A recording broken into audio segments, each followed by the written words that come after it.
हेर्दा हेर्दै हामी हितोपदेशको किताबको अन्त्यतिर आइपुगिसक्यौँ। यसमा 31वटा अध्यायहरू छन् र सायद हुनसक्छ 31 अध्यायहरू राख्नुको मुख्य उद्देश्य कतिपटक लाग्छ हामीलाई प्रत्येक दिन एक अध्याय हितोपदेशमा तपाईँले मनन गर्न थाल्नुभयो भने यसले हाम्रो आत्मिक र बौद्धिक जीवनमा धेरै ठुलो सहायता गर्नेछ।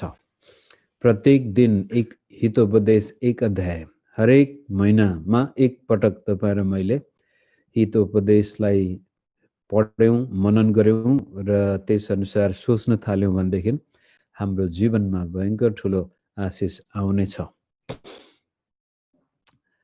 र त्यसका साथसाथै आज 25 अध्यायमा चाहिँ सोलोमनका अरू हितोपदेशहरू अथवा हिजकिया राजाले सोलोमन राजाले बोलेका उपदेशहरू, हितोपदेशहरू, उखानहरू, ज्ञानका कुराहरू सङ्कलन गर्नुभएको छ 29 अध्यायसम्म।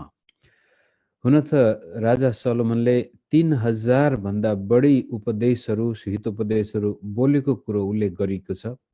तरै पनि त्यसपछि सोलोमन राजापछि झन्डै 250-300 वर्षपछि आएका राजा हेजकियाले पनि ती उपदेशलाई सङ्कलन गरेको देखिन्छ। राजा हिजकिया पनि त्यस्तै किसिमको परमेश्वरलाई विश्वास गर्ने राजाहरू मध्येमा आउनुहुन्छ। त्यसकै सेरोसेरोमा रहेर आज नम्रता र भलाइले हाम्रो जीवनमा ल्याउने आशिष, उन्नति, प्रगतिको बारेमा उल्लेख गरिएको छ। नम्रता, नम्र व्यक्ति उचालिनेछ र भलाइ गर्ने व्यक्तिको पछाडिपट्टि परमेश्वरको हात हुन्छ भन्ने कुरा आज हामी देख्दैछौँ। हितोपदेश भएर नै निरन्तर हामीलाई बताइएको छ दुष्ट नहुनु, मूर्ख नहुनु। दुष्ट भनेको कुभलो चिताउनु, मूर्ख भनेको आफ्नै भलो थाहा नपाउनु, आफ्नो जीवनमा कसरी उन्नति प्रगति आउँछ त्यो थाहा नपाउने मूर्ख, तर अर्काको जीवनमा भलो देख्न नचाहने दुष्ट। यो दुईजना व्यक्तिलाई निरन्तर सम्बोधन गरिएको छ भने अर्कोतिर बुद्धिमान र त्यसपछि इमान्दार। बुद्धिमान, इमान्दार त्यो व्यक्ति हो जो परमप्रभुको भयमा जीवन बिताउँछ, नम्र जीवन बिताउँछ। त्यसलाई परमेश्वरले उचाल्नु हुनेछ, त्यसको जीवनमा परमेश्वरले आशिष अनि उन्नतिका दिन ल्याउनु हुनेछ। त्यसैलाई हामी आउनुहोस् 25 अध्यायमा हेरौँ। 1 पददेखि लिएर 4-5 पदसम्म मानिस र राजाको बीचमा गरिएका कुराहरू उल्लेख छन्। सोलोमनका यी हितोपदेश यहुदाका राजा हिजकियाका मानिसहरूले उतारेका हुन् अथवा राजा हिजकियाले कुनै अगमवक्ता अथवा कुनै शिक्षकलाई यी लेख्न लगाएको देखिन्छ। 2 पद, कुनै कुरा गोप्य राख्नुमा परमेश्वरको महिमा हुन्छ, कुनै कुराको खोजी निकाल्नुमा राजाको महिमा हुन्छ। कुनै कुरा गोप्य राख्नु भन्नाले परले संसारलाई बडो गजबले बनाउनु भयो। जसै अयुबको जीवनमा धेरै ठुलो दुःख कष्ट आउँदाखेरि अयुबले प्रश्न गरेको छ, परमेश्वर तपाईँ कहाँ हुनुहुन्छ, किन गर्नुभयो, मैले के गल्ती गरेँ, मलाई जवाब दिनुहोस्, मलाई जवाब दिनुहोस् भनेर अयुबको गुनासो नै परमेश्वर तपाईँ कहाँ हुनुहुन्छ, किन बोल्नुहुन्न, मलाई जवाब दिनुहोस्, किन मेरो जीवनमा यस्तो भइरहेछ। उसले परमेश्वरलाई सरापेन दुःख आएको कारण, तर यति मात्रै ऊ चाहन्थ्यो कि प्रभु तपाईँ कहाँ हुनुहुन्छ यस्तो बेलामा। यहाँ चाहिँ के भनिएको छ भने परमेश्वरको निम्ति कुनै रहस्यका कुराहरू, गोप्यका कुराहरू प्रभुको महिमा हो। व्यवस्था 29 अध्यायको 29 पदमा पनि त्यही कुरो लेखेको छ। गोप्यका कुराहरू, रहस्यका कुराहरू परमेश्वरका हुन्, तर जे कुरो देखाइएको छ, प्रकाशित पारिएको छ त्यो हाम्रो लागि हो। हामीले बुझ्न सक्ने कुरा हाम्रो लागि हुन्, हामीले बुझ्नै नसक्ने महान रहस्यका कुराहरू ती परमेश्वरका हुन्। परमेश्वर अति महान हुनुहुन्छ र त्यो महानतामा उहाँले यस्ता कुराहरू बनाउनु भएको छ जसको बयान गर्दाखेरि हामी बुझ्न पनि सक्दैनौँ। त्यो परमेश्वरको महिमा हो। हिजो आज संसारमा ज्ञानको भण्डार निकै ठुलो छ। मानिसहरूले तारा नक्षत्रहरू अध्ययन गरिसके, समुद्रको पिँध पुगिसके, तर यो उपदेशहरू लेख्दाखेरि समुद्रको गहिराईले मान्छे अचम्मित हुन्थे, आकाशका तारामण्डल हेर्दाखेरि मान्छे अचम्मित हुन्थे। र जसै पहिलो मानिस जो चन्द्रमामा गएको थियो उसको भनाइअनुसार पनि जब उनले चन्द्रमामा पुगे र त्यसपछि त्यहाँबाट पृथ्वी हेर्दाखेरि उनको भनाइअनुसार एउटै वाक्यांश मात्रै आगे आदिमा परमेश्वरले बनाउनु भएको कुरो हो कि परमेश्वरको सृष्टि कति महान छ। यी रहस्यका कुराहरू प्रभुको महिमा हो। राजाको कुरो कुनै कुराको खोजी निकाल्नुमा राजाको महिमा हुन्छ अथवा त्यो रहस्यका कुराहरू खोज्नु राजाको महिमा। यहाँनिर परमेश्वरको महिमा र राजाको महिमा सँगसँगै मानिसको महिमा पनि भन्न सक्छौँ।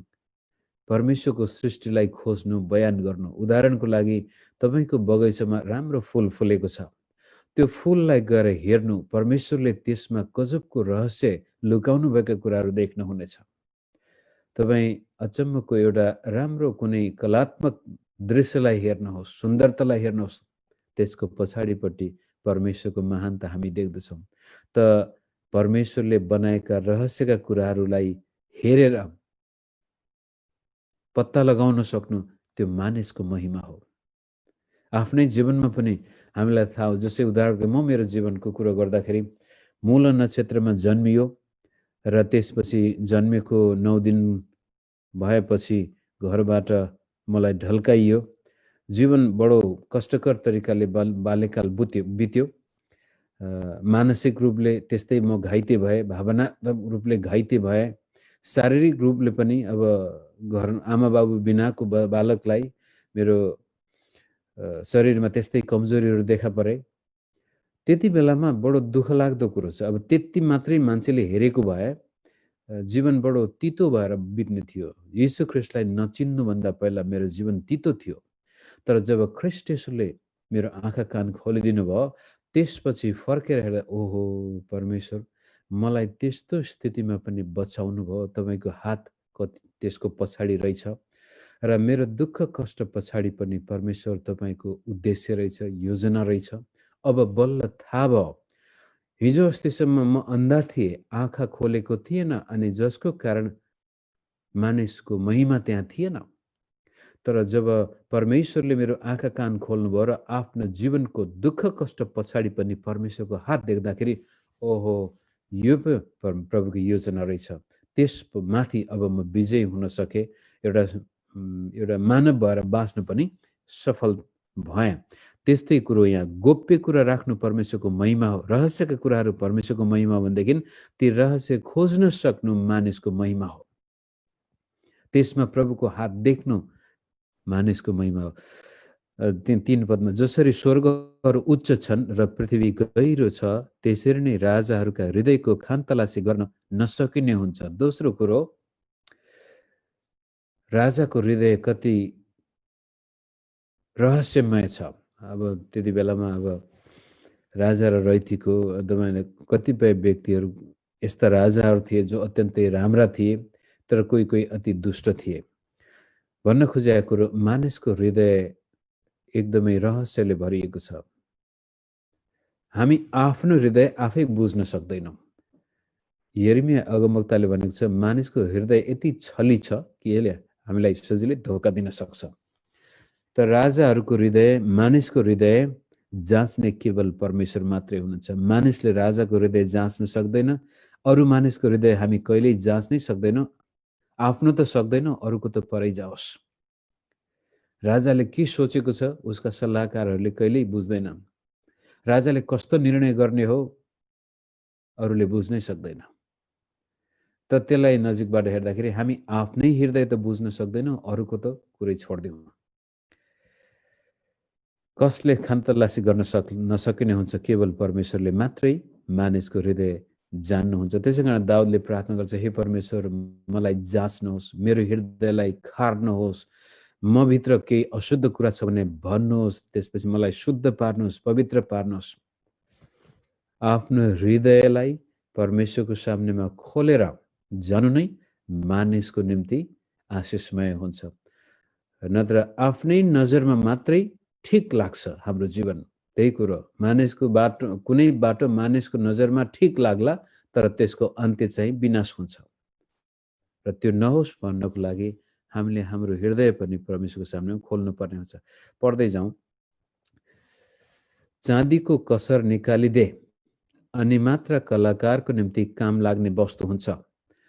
राजाको उपस्थितिबाट दुष्टहरू निकालिदे अनि मात्र तिनको सिंहासन धार्मिकताले स्थापित हुनेछ। अब यो राजा सोलोमनले र राजा हिजकियाले सायद आफ्नै राजकीय अनुभवबाट बोलिएका वचनहरू हुन् र भन्छन् जसरी एउटा चाँदीको भाँडा बनाउनको लागि, सुनलाई सुनको गहना बनाउनको लागि त्यो भित्र भएको अशुद्धता निकाल्नुपर्छ, भट्टीमा आगोमा खारेर पोलेर पगालेर।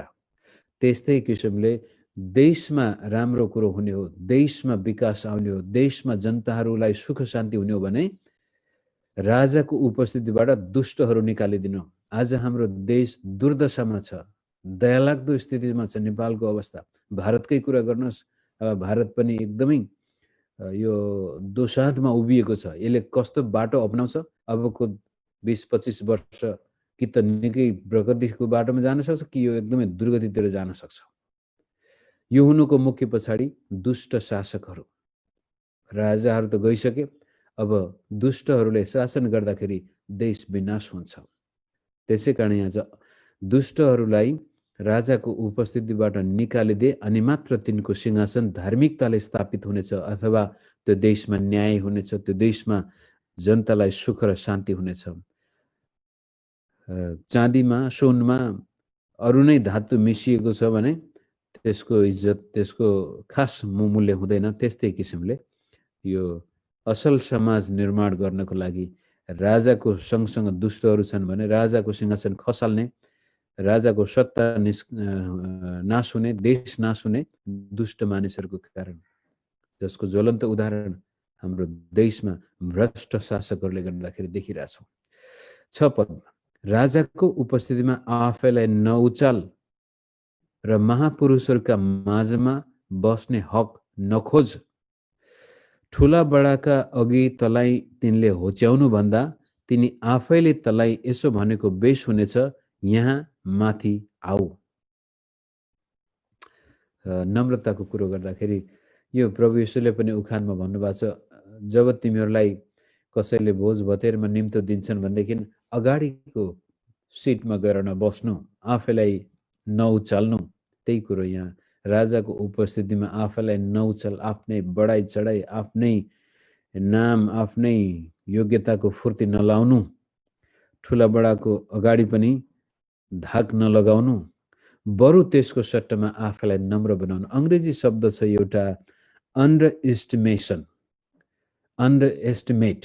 बरु मानिसले हामीलाई कमजोर सोचोस्, बरु मानिसले हामीलाई अज्ञानी सोचोस्, बरु मानिसले हामीलाई गरिब सोचोस्, पछाडि बस्नु। तर भित्र केही पनि छैन, बाहिर चाहिँ टाइँ फुइँ भएर निकै म त ठुलो विद्वान, बलवान, शक्तिशाली, धनवान भनेर देखाउन खोजेको खण्डमा त्यसको परिणाम चाहिँ लाजलाग्दो हुन सक्छ। त्यसै कारण यहाँ भन्छ, ठुला बडाको अघि तलाई तिनले होच्याउनु भन्दा तिनी आफैले तलाई यसो भनेको बेस हुनेछ, यहाँ माथि आऊ। पहिलो स्थानमा बसेको बेलामा होइन यो त अर्काको लागि साँचीको सिट हो, तिमी पछाडि जाऊ भनिदिएको भए कति नराम्रो हुन्छ। बरु त्यसको सट्टामा हामी पछाडि बसेको व्यक्तिलाई तपाईँ पछाडि बस्नु भएको छ, तपाईँको सिट अगाडि आउनुहोस् भन्न खोजेको कुरो, हामीमा भएको असल कुराहरू, हामीमा भएका राम्रा कुराहरू अरू मानिसले देखुन्, हामी आफैले झ्याली पिट्नुभन्दा। अहङ्कार घमण्डले भरिएको मान्छे जहाँ पनि म मात्रै भन्छ, आफै अगाडि जान खोज्छ। नम्र व्यक्ति तल्लो स्थानमै बसेको देखिन्छ र अन्तिममा आएर नम्र व्यक्तिलाई नै मानिसहरूले उचाल्छन्, परमेश्वरले पनि उचाल्नु हुनेछ। त यहाँ मुख्य कुरो राजा र रैती बीचको सम्बन्धको कुरा गर्दाखेरि कहिलेकाहीँ परमेश्वरले हाम्रो जीवनमा के गर्नुहुन्छ हामी जान्दैनौँ, रहस्यका कुराहरू थाहा छैन प्रभुले त्यो किन गर्नुभयो।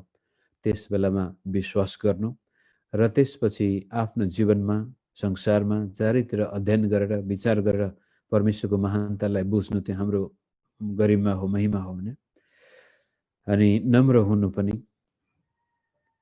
हाम्रै फाइदा हुन्छ। नम्र व्यक्तिलाई मानिसले पनि मन पराउँछन्, नम्र व्यक्तिलाई परमेश्वरले पनि मन पराउनुहुन्छ।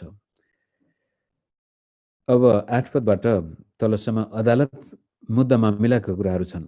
तेरो आँखाले जे देखेको छ त्यो कुरो हत्तपत्त अदालतमा नलैजा, किनभने अन्त्यमा तैँले के गर्नेछस्? यदि तेरो छिमेकीले तँलाई लासमा पार्यो भने मुद्दा मामिलामा तुरुन्तै अग्रसर नहुनु। छिमेकीसँग आफ्नो मुद्दा मामिला तैँले बहस गर्दा अर्का मानिसको आस्थामा विश्वासघात नगर, अथवा धूर्त भएर कुरालाई बङ्ग्याएर झुट बोलेर गलत प्रमाणहरू पेश गरेर मुद्दा जित्ने प्रयास नगर, नत्र त त्यो शून्यले तँलाई लाजमा पार्ला र तेरो खराब नाम कहिल्यै मेटिने छैन। यीशु प्रभुले पनि भन्नुभएको छ, तिमीलाई कसैले अदालतमा लानुभन्दा पहिल्यै मुद्दा मामिला मिलाऊ र छिमेकीको विरुद्धमा पनि तल आउनेछ। अदालतमा नजानु पर्ने कुरो होस्, बरु अदालत जानुभन्दा बरु घाटा खानु। कसैले तिम्रो विरुद्धमा मुद्दा हालेर केही कुरो लान खोज्दैछ भने बरु दिदिनु भन्न खोज्या हो। र यहाँ चाहिँ दुष्ट भएर आफ्नो छिमेकीलाई अदालतमा लैजानु र सुन्ने बित्तिकै, जस्तै अहिले अमेरिकामा बडो धर्म सङ्कट भइरहेछ चुनावको विषयमा। अब अदालतमा जाने भनेर घुर्की त लगाइसकेका छ एउटा पार्टीले। अदालतमा गएर केही गरी भोलि गएर आफ्नो मुद्दा साबित भएन भनेदेखि बडो लाज हुनेछ, एउटा नराम्रो इतिहासको पाना बस्नेछ। त्यस्तै किसिमले सुन्ने बित्तिकै कुनै कुरा एकपक्षीय रूपले अन्यायपूर्ण तरिकाले निर्णय नगर्नु। अदालतमा जाने कुरो होस् अथवा व्यक्तिगत जीवनमा होस्, एक पक्षलाई मात्रै नहेर्नु र हत्तपत्त त्यसैमा विश्वास गरेर आफ्नो छिमेकीको जीवन बर्बाद गरिदिन्छलाई म जेलमा हालिदिन्छु भनेर तपाईँ जानुभयो भनेदेखि अन्तिममा जेल आफै जानुपर्ने सम्भावना आउन सक्छ। विशेष गरी अदालतबाट न्याय मिल्ला भनेर कमै विचार गर्नुपर्छ। अहिले पनि हाम्रो आजकै परिस्थितिलाई पनि हामीले हेऱ्यौँ भनेदेखि अदालतमा तपाईँको प्रतिवादीले चाहिँ घुस दिन सक्छ, न्यायाधीश त्यस्तै दुष्ट हुन सक्छ, वकिल त्यस्तै फारको धोकाबाज हुन सक्छ। के विश्वास अदालतमा गएर हामी मुद्दा जित्छौँ भनेर? यो काठमाडौँमा एउटा बाइबल स्कुलको बारेमा त्यहाँ ठुलो समस्या भएको थियो केही वर्ष अगाडि। अनि त्यो बाइबल स्कुल सञ्चालन गरिरहेका भाइहरूले मुद्दा हाल्न प्रयास गरेछन्। अनि हामीले भन्यौँ भाइ, अनि त्यो अदालतमा जाँदा पहिल्यै हामी थाहा पाएको थिएन, अदालतमा मुद्दा हालिसकेपछि हामीले त मुद्दा हाल्यौँ भन्दाखेरि यो त राम्रो भएन। के विश्वास तपाईँले अदालतमा सफाइ पाउनुहुन्छ भन्दाखेरि होइन, हामीसँग धेरै राम्रो प्रमाण छ। अन्तिममा उनीहरू मुद्दा पनि हारे। मुद्दा मात्रै हार्नुको भए त केही थिएन। त्यसपछि ती जसले त्यो बाइबल स्कुलको जग्गा दाबी गरेका थिए उहाँहरू सबैले क्रिस्चियनहरूले हाम्रो जग्गा खानको लागि अदालतमा हामीलाई मुद्दा हाल्यो भनेर बदनाम गर्यो। यहाँसम्म कि ती भाइहरूसँग मेरो पनि चिनजान भएको कारण मेरो नाम पनि जोडेर दुनियाँ ठाउँमा भोजराज भट्टले हाम्रो जग्गा खानको लागि मुद्दा हाल्यो भनेर म कोरियामा बसेको छु। मुद्दा मामिलाले यस्तो बदनाम गर्छ र बडो अचम्म लागेको थियो। अदालतमा गएर म जित्छु भन्ने कुनै ग्यारेन्टी हुँदैन। त्यसपछि 11 पद, ठिकसित बोलिएको वचन चाँदीमा जडान गरिएको सुनका स्याउहरू जस्तै हुन्छन्। समयमै बोल्न सक्नु पनि बडो गजबको एउटा आशिषमय कुरो हो। ठिकसित बोलिएको वचन, ठिक समयमा बोलिएको वचन।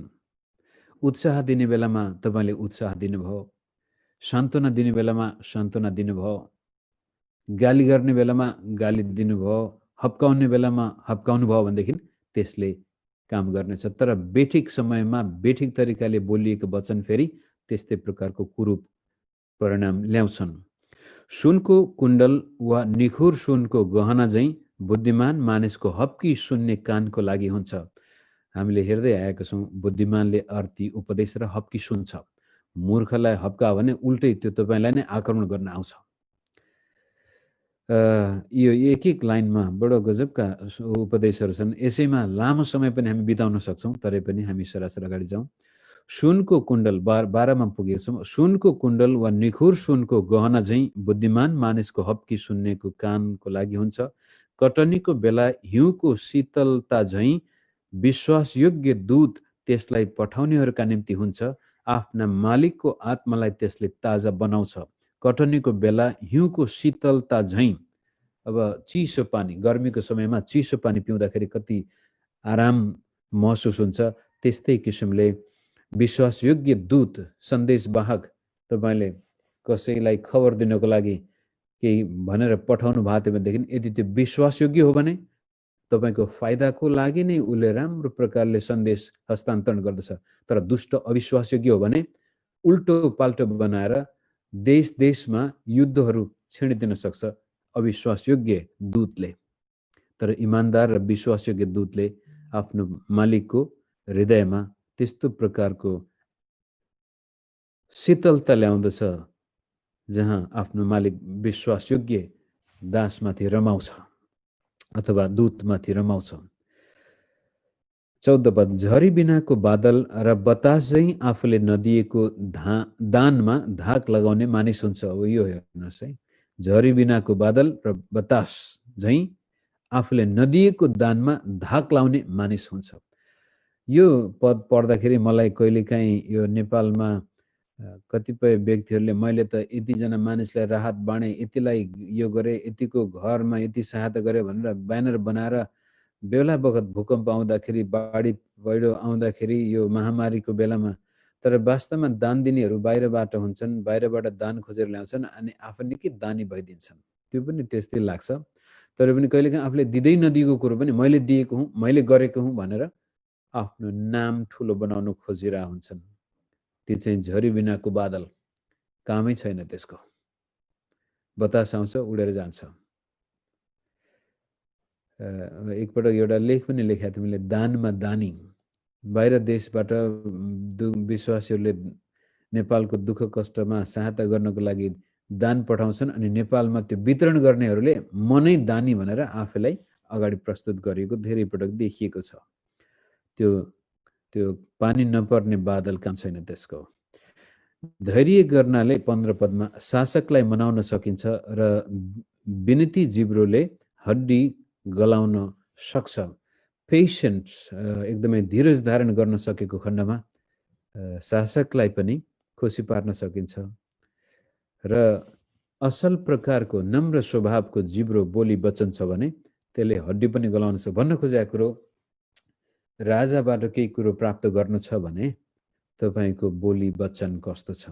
शासकहरूबाट केही कुरो, ठुलो मानिसको निगाह हामीले पाउनु छ भने हाम्रो आचरण कस्तो छ, बोली वचन कस्तो छ, त्यसमा भर पर्दछ। अस्ति पनि हामीले हेरेका थियौँ, नम्र वचन, मिजासिलो वचनले रिसलाई मारिदिन्छ, तर चिडिएको एकदमै कठोर वचनले चाहिँ नभएको रिस पनि उठाइदिन्छ। त्यस्तै किसिमले मानिसको बोली वचन तौर तरिकाले उसमाथि मानिस निगाह प्राप्त गर्नको लागि निगाह दिन्छ या कठोर बन्छ। जिब्रोको फल फेरि यहाँ उल्लेख गरिएको छ। 16 पदमा म भेटाइस् भने चाहिँदो मात्र खा, धेरै खाइस् भने तैले बान्ता गर्नेछस्। अति नगर्नु। केही कुरो पाए भन्दैमा त्यसलाई अति नै नगर्नु, मन पर्यो भन्दैमा त्यसकै पछि लागेको लागि नगर्नु। सबै कुराको सीमा हुन्छ। ब्यालेन्स लाइफस्टाइल, सन्तुलित जीवन। साथीभाइहरूसँग सङ्गत गर्न, साथी मन पर्यो भने रात दिन त्यसैको तल पनि आउनेछ, त्यसैको घरमा, तर रिस उठ्यो भनेदेखि त्यसपछि त्यसलाई देखि नसहने। कुनै पनि जब हामी अतिवादी हुन्छौँ त्यसले हाम्रो जीवनमा विनाश ल्याउँछ। 17, त्यही कुरो आछ, आफ्नो छिमेकीको घरमा कहिलेकाहीँ मात्र जाने गर, धेरै जाने गरिस् भने त्यसले तँलाई घृणा गर्नेछ। एक दुई दिन त ल आयो खुसी हुन्छ, तर बिहान बेलुका दिउँसै त्यही घरमा जानुभयो भनेदेखि अब विभिन्न कारणले त्यसपछि होइन यो मान्छे त फेरि आएछ भनेर छिमेकीले गेट बन्द गर्नुपर्ने अवस्था नआओस्। त्यस्तो प्रकारको मानिससँगको सम्बन्धमा पनि सीमा राख्नु। नजिक पनि हुनु, ठिक्क किसिमको नजिक हुनु। 18 लाठो वा तरवार वा तीखो काँड झैं आफ्नो छिमेकीको विरुद्ध झुटो गवाई दिने मानिस हो।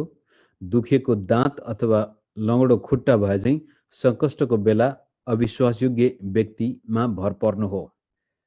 जाडोको दिनमा ओढ्ने खोसेर लगे झैं वा सोडामा सिर्का खन्याए झैं दुखित भएकोलाई गीत गाइदिने मानिस हुन्छ। यहाँ देखाउन खोजेको दुष्ट प्रवृत्ति, बेवकुबी व्यवहार, त्यस्तो मानिस चाहिँ लाठो तरवार तीखो काँड आफ्नो छिमेकीको विरुद्धमा जाने, झुटो गवाही दिने, झुटो गवाही खालि अदालतमा मात्र नभएर छिमेकीको विरुद्धमा हुने नहुने कुरा लगाइदिने, बदनाम गरिदिने, त्यस्तो व्यक्ति मानिसको लागि घातक हुन्छ भन्न खोजेको हो। र यदि म मेरो छिमेकीको लागि घातक भएको छु भनेदेखि मैले पनि त्यस्तै प्रकारका घातक छिमेकी कमाउँदैछु, मेरो लागि पनि म आफ्नो खाल्डो खन्दैछु। र अविश्वासयोग्य साथी व्यक्ति, दुखेको दाँत, कतिजनाको दाँत दुख्या छ तपाईँलाई थाहा होला। दाँत दुख्न थालेपछि तपाईँ र मलाई साह्रै दुःख हुन्छ, बेहाल हुन्छ। अहिले त हामी तुरन्तै अस्पताल गएर त्यो दाँत निकाल्न सक्छौँ, दबाई गर्न सक्छौँ। तर म सानो हुँदाखेरि एकजना गाउँले दाइको दाँत दुख्थ्यो। ओहो, त्यो दुखेको दाँतले राति उनी राति कराएको हाम्रो घरमा सुनिन्थ्यो। कुनै कुनै दाँत विशेष गरी पछाडिको दाँत दुखेपछि त्यसले मान्छेलाई बेहाल गर्छ। त्यस्तै किसिमले अविश्वासयोग्य व्यक्ति, चाहे त्यो तपाईँको साथी मित्र होस्, चाहे काम गर्ने कर्मचारी होस् र छिमेकी होस्, भर पर्नको लागि हामीले ज्ञान बुद्धि थाहा पाउनु पर्यो। त्यसपछि यो जाडो दिनमा ओढ्ने खोसेर लगे झैं र सोडामा सिर्का खन्याए झैं, घाउमा सिर्का खन्याए झैं, घाउमा नुन खुर्सानी हाले झैं दुखित हृदय भएकोलाई गीत गाइदिने मानिस हुन्छ। भन्न खोजेको कुरो अर्काको दुःख कष्टप्रति संवेदनशील नहुने व्यक्ति। उदाहरणको लागि कुनै स्त्रीले आफ्नो श्रीमान गुमाएको छ, श्रीमान मरेर गयो भने अब छिमेकीको साथी आएर आफ्नो श्रीमानको बडो, मेरो श्रीमानले त यो किनिदियो त्यो किनिदियो, मेरो श्रीमान यस्तो राम्रो त्यस्तो राम्रो भनेर बयान गर्न थाल्यो भनेदेखि भर्खरै आफ्नो श्रीमान गुमाएको श्रीमतीको हृदय कस्तो होला। आमा बाबु गुमाएका टुहुरीको सामनेमा गएर आफ्ना आमा बाबुले गरेको गुणमा, आफ्ना आमा बाबुको त्यो छत्रछायामा बसेको कुरो गर्दाखेरि टुहुरालाई कस्तो लाग्ला। विचार पुर्याउनु, अर्काको दुःख कष्ट बुझिदिनु। श्रीमानले एउटा साडी किन्न नसकेको कति वर्ष भइसक्यो, तिजको बेलामा छिमेकीको साथीहरूले आएर नयाँ नयाँ साडीहरू ल्याएर हेर त मेरो साडी कस्तो सुहाउँछ, हेरिदेऊ त भनेर भन्नु कस्तो राम्रो, कस्तो दुःख लाग्ला त्यो स्त्रीको हृदयमा जसको श्रीमानले अहिलेसम्म एउटा साडी किन्न सकेको छैन। त यस किसिमले इन्सेन्सिटिभ भन्छ अङ्ग्रेजीमा, अर्काको दुःखप्रति तपाईँ संवेदनशील बन्नुपर्ने कुरा यहाँ देखाउँदछ। त्यसपछि भलाइको कुरो आउँछ। यो संवेदनशील बन्नुपर्ने, विश्वासयोग्य बन्नुपर्ने, इमान्दार बन्नुपर्ने र कतिपटक जीवनमा परमेश्वरले गरेका कुराहरू थाहै नपाइकन पनि विश्वासयोग्य बन्नुपर्ने, यो त्यो व्यक्ति मात्रै हुन्छ जो नम्र हुन्छ, मानिसको सामनेमा आफैलाई नउचाल्ने नम्र व्यक्ति हुन्छ भने त्यो नम्रतामा अब थपिएको छ भलाइ। 21 मा यदि तेरो शत्रु भोकाएको छ भने त्यसलाई खान भोजन दे, यदि त्यो तिर्खाएको छ भने त्यसलाई पिउन पानी दे। यसो गर्नाले तैले त्यसको टाउकोमा जलिरहेको भुँरो खन्याउने छस् र परमप्रभुले तँलाई इनाम दिनुहुनेछ। यो उल्लेख गर्नुभएको छ सुसमाचारमा र पावलले पनि रोमीको किताबमा त्यो उल्लेख गरेको छ। खराबीलाई भलाइले जित, शत्रुप्रति सही प्रकारको विचार राख, तिम्रो शत्रुको क्षतिमा नरमाउनु भनेर 24 मा पनि भनेको छ। यो भलाइले भरिएको हृदयको उदाहरण छ। यसो हेर्दाखेरि यो सम्भव छैन जस्तो लाग्छ, तर तपाईँ र मैले ख्रीष्ट येशूमा विश्वास गरेको कारण पवित्र आत्माले हामीलाई यो काम गर्न सहायता गर्नुहुन्छ। मित्रहरू, 23 उत्तरी बतासले वृष्टि ल्याए झैं धूर्त जिब्रोले क्रुद्ध अनुहार ल्याउँछ, झगडिया पत्नीसँग एउटै घरमा बस्नुभन्दा त कौशीको एक कुनामा बस्नु बेस। हामीले यो पनि हेर्दै आएका छौँ। किचकिचे पत्नी, झगडिया पत्नी कौशीमा, उजाड भूमिमा एक्लै बस्नु, लोग्ने सस्ने बीचमा। यो लोग्ने सस्नेको आगो झगडा परालको आगो त हामी भन्छौँ, तर वास्तवमा त्यसमा धेरै सत्यता छैन। यदि दिनदिनै किचकिच किचकिच झगडा झगडा भइ नै रहन्छ भनेदेखि पछि गएर त्यसलाई अङ्ग्रेजीमा क्युमुलेटिभ इफेक्ट भन्छ, त्यो जम्मा हुँदै जान्छ। सानातिना कुराहरूमा तपाईँले किचकिच गरेर हुन्छ, तर त्यसलाई ठिकसँग मिलाउनु भएन। सानो कुरामा चित्त दुख्या थियो, त्यो त्यहाँ ठिकै छ, लोग्ने स्वास्नीको झगडा परालको आगो भनेर मात्रै बस्नुभयो, तर त्यसलाई समयमै समाधान गर्नु भएन, एकअर्काले हृदयबाटै क्षमा दिनु भएन, लिनु भएन भने पछि गएर त्यो विनाशकारी हुन सक्छ र श्रीमानलाई विरक्त बनाइदिन सक्छ। त्यस झगडिया पत्नीसँग एउटै घरमा बस्नुभन्दा त कौशीको कुनामा बस्नु बेस। त श्रीमान श्रीमती बीचमा झगडा हुन्छ, तर त्यो झगडा त्यत्तिकै छोड्नु हुँदैन, मिलाउनु पर्छ।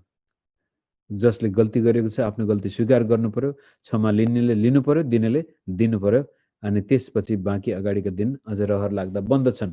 तर आजको झगडा त्यतिकै थन्काउनु भयो, भोलिको त्यतिकै थन्काउनु भयो, हुँदाहुँदै पछि हृदय कठोर हुन्छ र परिवारमा माया प्रेम हुनुको सट्टामा त्यसपछि सर्कास्टिक भाषा भन्छु, के भन्छु, खसालेर बोल्ने, झर्केर बोल्ने। त्यसपछि जब परिवारमा यो सर्काइजम आउँछ, खसालेर बोलिन्छ, त्यो परिवारमा माया प्रेम हुँदैन। त्यसपछि